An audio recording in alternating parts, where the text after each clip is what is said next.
Hello students, passage number 3 मधील questions आणि answers आज आपण पाहत आहोत. टायटल तुम्ही ऑलरेडी दिलं असेल पॅसेज नंबर 3. त्याखाली काही अवघड शब्दांचे अर्थ तुम्ही लिहून घेतलेले असतील. आता डायरेक्टली प्रश्न आणि उत्तरं आपण सोडवणार आहोत. पहिला प्रश्न आधी समजून घ्या. कंप्लीट द सेंटेन्सेस, खालील वाक्य पूर्ण करा using the information from the passage. पॅसेजमधलीच माहिती वापरायची आणि वाक्य पूर्ण करायची आहेत.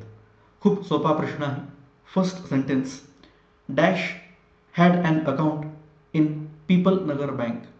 डॅश यांचं पीपल नगर बँकेमध्ये अकाउंट होतं, खातं होतं. आता या पॅसेजमध्ये आपल्याला असं एक वाक्य सापडतं, don't tell me you have an account there mister Kishore. Mister Kishore यांना कोणीतरी म्हटले की तुमचं अकाउंट तर नाही आहे ना तिथे. त्याला मिस्टर किशोर यांनी उत्तर दिलं, no but my neighbour has. नाही, पण माझ्या शेजाऱ्याचं आहे. म्हणजे पीपल नगर बँकेमध्ये कोणाचं अकाउंट आहे? माय नेबर असं म्हणू नका, मिस्टर किशोर्स नेबर. किंवा त्यांना पुढं हाक मारताना दीपचंद असे शब्द वापरलेले आहेत. त्यामुळं त्या शेजाऱ्याचं नाव दीपचंद आहे हे सुद्धा आपल्याला कळतं. एकतर मिस्टर किशोर्स नेबर असं रिकाम्या जागेत भरू शकतो किंवा दीपचंद हे त्याचं नाव रिकाम्या जागेत आपण भरू शकतो. Deepchand had an account in people Nagar bank. Second sentence, dash advised Deepchand. डॅशनं दीपचंदला सल्ला दिला to get his money out of the bank. बँकेतून त्याचा पैसा बाहेर काढण्याचा सल्ला दिला. कोणी दिला? याच पेज नंबर 50वर एकदम शेवटचं वाक्य सापडतं, you should better get your money out as soon as you can. जेवढ्या लवकर शक्य आहे तेवढ्या लवकर तू पैसे बाहेर काढलेलं बेटर आहे. आता हे वाक्य कोणी म्हटलेलं आहे? एकंदरीत सर्वनाम वापरलंय ही. आता ही म्हणजे नेमकं कोण आहे? त्याच्या अगोदर नाव आलेलं आहे मिस्टर किशोर. मिस्टर किशोरला प्रश्न विचारला होता, तुमचं तर बँकेमध्ये अकाउंट नाही आहे ना? मग मिस्टर किशोर यांनी उत्तर दिलं होतं की माझं नाही, पण माझ्या शेजाऱ्याचं आहे. आणि मग त्यांनी दीपचंदला हाक मारली. म्हणजे हा जो सल्ला आहे पैसे लवकर बाहेर काढ, हा मिस्टर किशोर यांनी दिलेला आहे. Right down. क्वेश्चन्स आन्सर्स दोन्ही पण काळजीपूर्वक लिहा आणि लक्षात असू द्या, रिकाम्या जागेमध्ये जे शब्द भरत आहे त्याला अंडरलाईन करायचं आहे. लिहून झाल्यावर व्हिडिओ कंटिन्यू करा.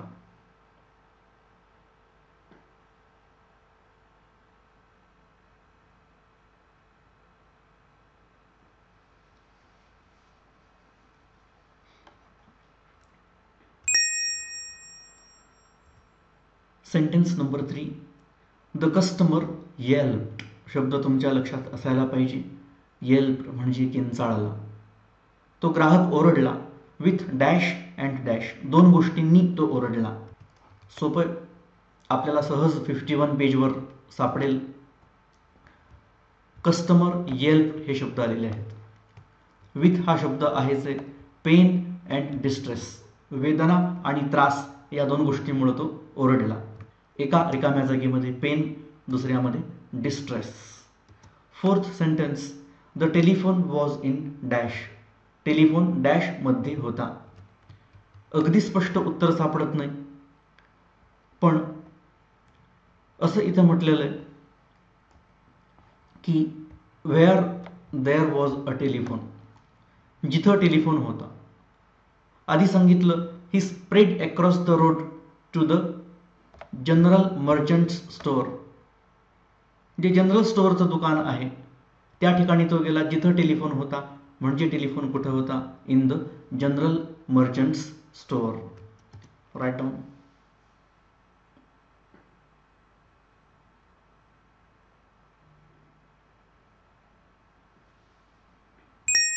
A1 मधला second question, who am I. मी कोण आहे?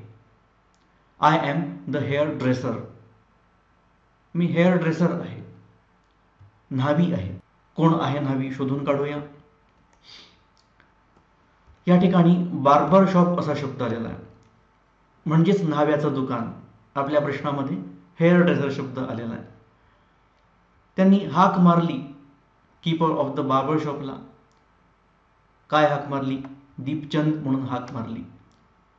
म्हणजे त्या न्हाव्याच्या दुकानाचा मालक जो कोणी आहे तो आहे दीपचंद, आणि आपलं तेच उत्तर असणार आहे. Second one, I am the neighbour of Deepchand. मी दीपचंदचा शेजारी आहे. आता मिस्टर किशोर हा एक शब्द इथं आलाय. त्यांनी सांगितलंय माझा शेजारी आहे आणि त्याचं अकाउंट आहे. दीपचंद हा त्यांचा शेजारी आहे. दीपचंदचा शेजारी कोण झाला? Mister Kishore. Write down.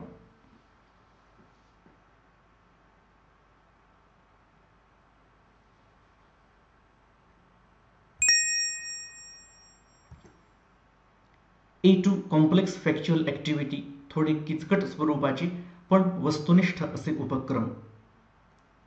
Right in your own words, तुमच्या स्वतःच्या शब्दांमध्ये लिहा. अ फ्यू सेंटेन्सेस, थोडी वाक्य, अबाउट सेठ गोविंदराम. सेठ गोविंदराम यांच्याबद्दल थोडी वाक्य लिहा. आता या पॅसेजमधून आपल्याला काय कळतं? Seth Govindram was the owner of the Pipal Nagar bank. Pipal Nagar बँकेचे ते मालक होते. अजून एके ठिकाणी असं पण सांगितलंय की ही वॉज हॉलिडेईंग इन काश्मीर.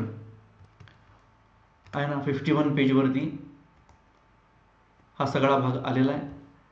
सेठ गोविंदराम असं नाव आलेलं आहे. गोविंदरामचा नंबर त्यांनी डायल केला. ते घरी नव्हते. कुठं होते? He was holidaying in Kashmir. त्यांचा फोन काही लागला नाही, म्हणजे त्यांच्याशी बोलणं झालं नाही. इथपर्यंत माहिती आलेली आहे. पण आपल्या शब्दात सांगताना आपण आणखीन काही गोष्टी वाढवू शकतो. त्या म्हणजे he had no idea about the rumour spread about his bank. त्यांच्या बँकेबद्दल जे काही अफवा पसरलेल्या आहेत त्यांची त्यांना काहीच कल्पना नाही. And he seems to be innocent. ते बहुधा निष्पाप आहेत, निरपराध आहेत असं वाटतंय. बँक बुडलेलीच नाहीये, ती अफवा आहे हे आपल्या लक्षात येत आहे. पहा कसं मांडलेलं आहे. Seth Govindram was the owner of the Pipal Nagar bank. He was holidaying in Kashmir. He has no idea about the rumours spread about his bank. He seems to be innocent. त्यांना कल्पनाच नाही काय अफवा पसरलेल्या आहेत आणि ते निष्पाप वाटत आहेत, निरपराध वाटत आहेत. माहिती आपण पॅसेजमधली वापरलेली आहे आणि आपल्या शब्दांमध्ये मांडलेलं आहे. जसं इथं म्हटलेलं आहे, write in your own words. Write down.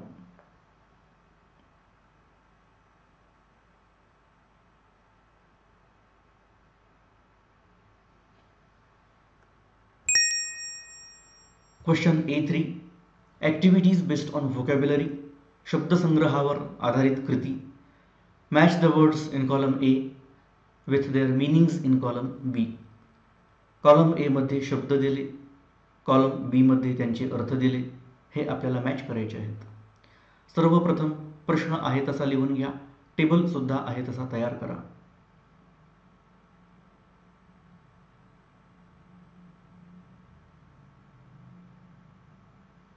आता मी तुम्हाला इथं उत्तरांचे ॲरो दाखवणार आहे, पण तुम्ही मात्र परीक्षेमध्ये असे ॲरो दाखवायचे नाहीत.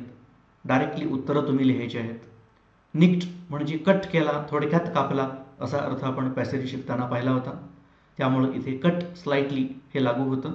इथं ॲरो तुम्ही देऊ नका, तुम्ही खाली लिहा निक्ट डॅश कट स्लाइटली. त्यानंतर बी लाईन शब्द आहे. थेट जाणे, मधमाशी कशी सरळ जाते तसं थेट जाणे, the direct route.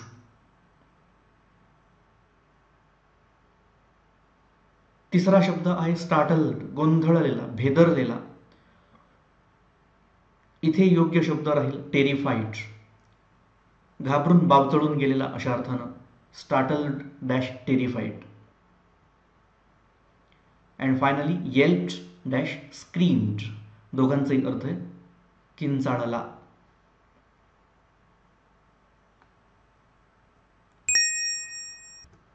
Question A4, activities based on contextual grammar. संदर्भाच्या व्याकरणावर आधारित कृती. First one, he told Deepchand the bird has flown. काय करायचंय? Change into indirect speech. Indirect स्पीचमध्ये करताना हे डबल कोटेशन्स काढून टाकावे लागतात. हे डायरेक्ट स्पीच आहे आणि इतर काही विशिष्ट बदल करावे लागतात. ही टोल्ड दीपचंद यानंतर एक दॅट शब्द वापरावा लागतो. त्याने दीपचंदला सांगितलं की आता डबल कोट्स काढून टाकायचे आणि त्यामुळं द मधलं टी कॅपिटल वापरायचंच नाही. डबल कोट्स आल्यामुळं टी कॅपिटल आलेलं आहे. आपण डबल कोट्स काढून टाकणार आहोत, टी स्मॉल येणार आहे.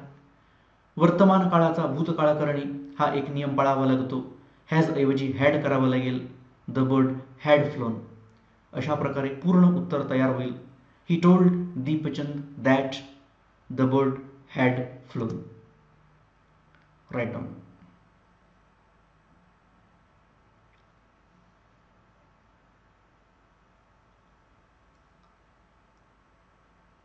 डायरेक्ट स्पीचचं इनडायरेक्ट स्पीच करताना वर्तमान काळाचा भूतकाळ केला जातो. Second one, he sped across the road to the general merchants store where there was a telephone.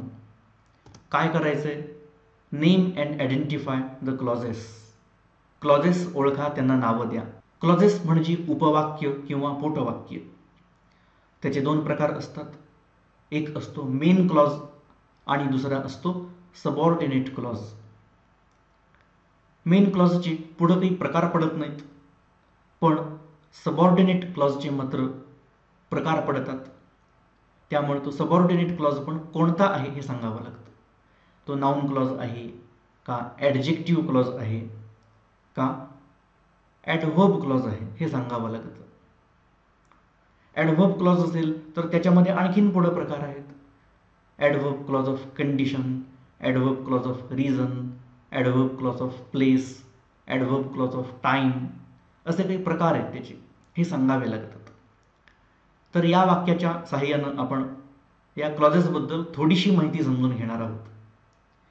क्लॉजेसचा प्रश्न आला की सगळ्यात पहिल्यांदा आपण शोधलं पाहिजे ते म्हणजे लिंकिंग वर्ड, ज्याला सबऑर्डिनेटर असं पण म्हणतात किंवा त्यालाच आपण कनेक्टर असं सुद्धा म्हणतो. कोणकोणते असतात हे कनेक्टर्स? एक तर दॅट नावाचा शब्द असतो किंवा इफ हा एक शब्द आहे, वेदर हा एक शब्द आहे.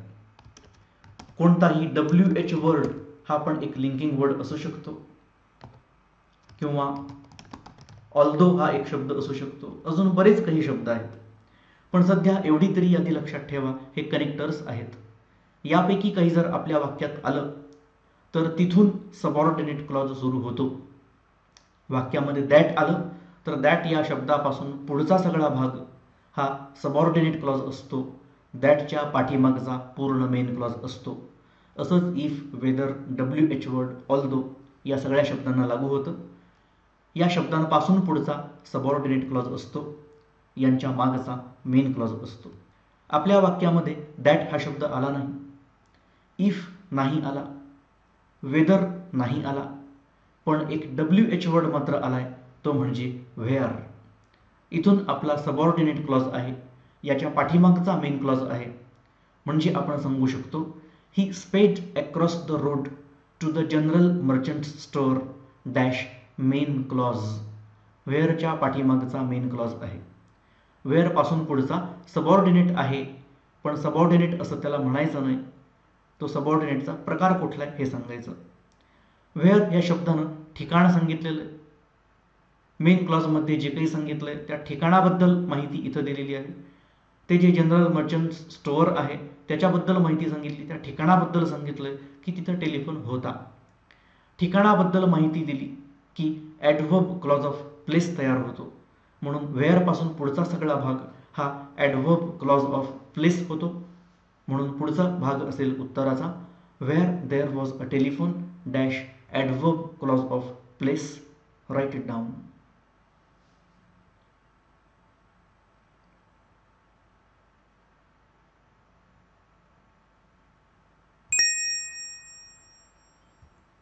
अँड फायनली पर्सनल रिस्पॉन्स, व्यक्तिगत प्रतिसाद.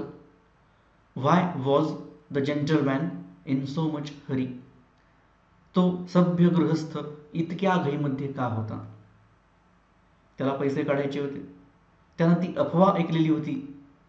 त्याच्या दृष्टिकोनातून ती बातमी होती की पीपल नगर बँक कोलॅप्स झालेली आहे, दिवाळखोर झालेली आहे. मग आता इतकी घाई करतोय तर नक्कीच त्याचं अकाउंट असणार आहे. नुसतंच अकाउंट नाही तर त्यामध्ये भरपूर पैसे पण असणार आहेत आणि त्यामुळे त्याची घाई चाललेली असणार आहे. हे सगळं आपण शिस्तीमध्ये पॉईंट टू पॉईंट सांगू शकतो. The gentleman had heard the rumors about the collapse of the People Nagar Bank. And the gentleman had heard the news about the collapse of the People Nagar Bank. आपल्यासाठी ती rumor आहे, म्हणजे अफवा आहे, पण त्याच्यासाठी तर ती न्यूज बातमी आहे. He must have an account in the bank. असलंच पाहिजे, नक्कीच त्याचं बँकेमध्ये अकाउंट असेल. एवढंच नाही, कॅश सुद्धा असणार आहे. Also he must have large amount of cash in the bank. तसंच बँकेमध्ये त्याची खूप मोठी कॅश सुद्धा असणार आहे. म्हणून तो घाईमध्ये होता. Obviously he was in hurry because he wanted to withdraw the cash. अर्थातच तो घाईमध्ये होता कारण त्याला ते पैसे विथड्रॉ करायचे असतील, म्हणजे रक्कम बँकेतून काढायची असेल. पॉईंट टू पॉईंट असं उत्तर दिलं की सोपं जातं मार्क्स देण्यासाठी. प्रत्येक बरोबर वाक्याला अर्धा मार्क. 4 वाक्य बरोबर आले 2 मार्क्स पडू शकतात. पहिलं अक्षर कॅपिटल, वाक्याच्या शेवटी फुल स्टॉप. ही गोष्ट प्रत्येक वाक्यात जपायची. Write down.